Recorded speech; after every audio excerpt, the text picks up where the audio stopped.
কোরবানি সামাজিকতায় রূপ নিয়েছে অনেকের ক্ষেত্রে।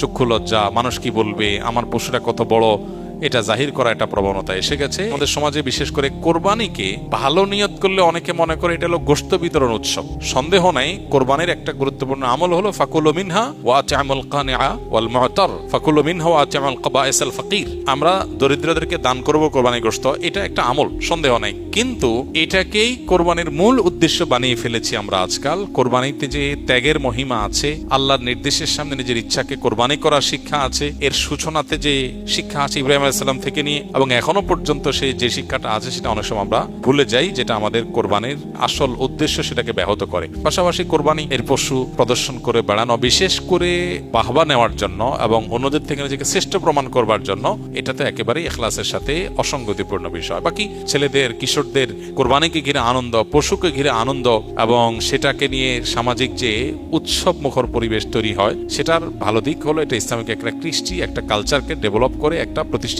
করে সমাজে। এটার ব্যাপক প্রতিষ্ঠিতি এবং প্রচার, এটা ভালো দিক আছে এবং সেটা অবশ্যই গ্রহণযোগ্য হতে পারে একটা লেভেল পর্যন্ত। কিন্তু এটা যদি রিয়া বা লৌকিকতা পর্যন্ত, বিশেষ করে প্রদর্শনের ইচ্ছার দিকে চলে যায়, তাহলে সেটা অবশ্যই অনুচিত কাজ হবে এবং সেখান থেকে আমাদেরকে ফিরে আসতে হবে।